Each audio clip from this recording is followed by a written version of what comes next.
I know, sounds like a very ominous title, but I'm not wording it that way to scare you. This isn't fear-mongering for views. It's just one of those things that some preppers worry about were there to be a long-term grid-down situation, and that is there being hordes of starving people hunting them down for food and supplies. Depending upon how long SHTF lasts, this could be a very viable threat. But how much of a threat is it really? Let's take a look at some advantages and disadvantages, that is, advantages you have over them and disadvantages against you, dealing with groups of desperate intruders looking to steal supplies and other goods from you. We'll discuss 5 pros and cons to consider for each position here. Let's start by taking a look at the disadvantages of dealing with groups of people in this sort of a scenario. Firstly, obviously, you've got desperate people. They're hungry, they're thirsty, they may have lost loved ones, been forced to abandon their homes, they may be sick. You get the idea. And sometimes a person with nothing left to lose is a very dangerous and unpredictable person indeed. Second is numbers. We're not talking about scavengers here, one here and one there. We're talking about groups of people who are trying to work together for a common goal. And that goal is rooting out people who have supplies so that they can steal from them. And depending upon the size of those groups, it could be quite difficult to deal with. Thirdly, these being desperate people, they may be quite ruthless and damn near impossible to come to terms with.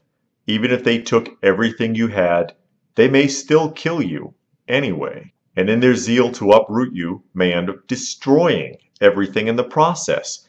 And I'll tell you, I've heard many would-be marauders brag that they would burn a prepper out.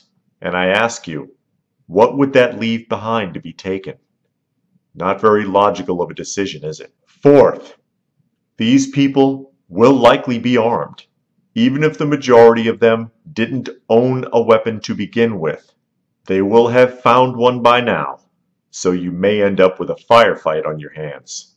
And number 5, the one thing many preppers may not have thought about or even had the ability to train for, even if they are well trained, and that is actually having to eliminate enemy personnel that are attempting to penetrate your position.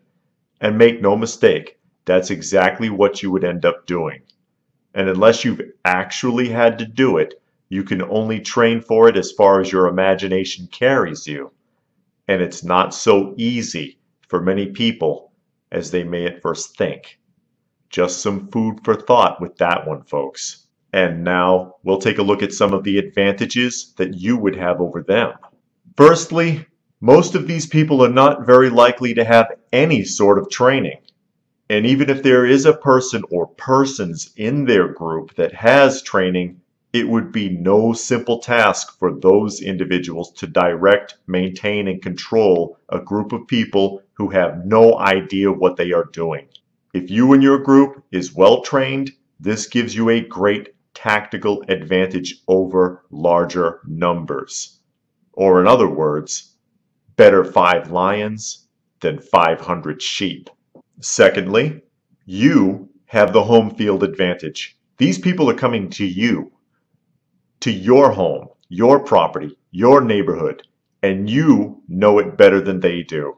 Them coming onto your turf puts them at a disadvantage right from the start. They could walk into traps, they could walk into bottlenecks, they could walk into a shooting gallery. They have no idea what to expect. Third, since you are likely in a stationary position, that being a house, a building, what have you, then we'll assume that you've had time to fortify your position.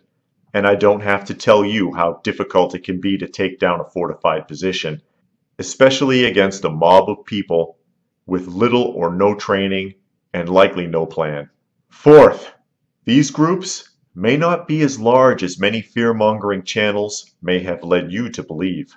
Odds are you would be dealing with a small group, or smaller groups splintered off from a larger one. Not that it isn't impossible that there be an oversized group to deal with, but I really don't see a mass of 500 people marching down the street with torches and pitchforks. Likely, you would be dealing with groups of 3 to 10 people at a time. And fifth, many of these people may be weak from hunger, illness, dehydration, and God knows what else. These are not the types of people to put up much of a fight, physically speaking, despite the ferocity of their desperation. And you know what? I'll throw you one more to consider, just for good measure. You have the advantage of being able to plan now for if that sort of a thing ever happens. Any plans they come up with will be on the fly. Right now, you have time on your side. Make good use of it. Do you have anything you would like to add to the video? Please feel free to post your ideas in the comment section down below. They may be helpful to other viewers. They may be helpful to me. You never know. Please do remember to give the video a thumbs up. Always appreciated. Share it if you can. Subscribe if you are new. And don't forget about the notifications icon. And please do check out some of the other videos. If you're new to the channel, you may find something you like. So as always, stay frosty, folks, and thanks for watching.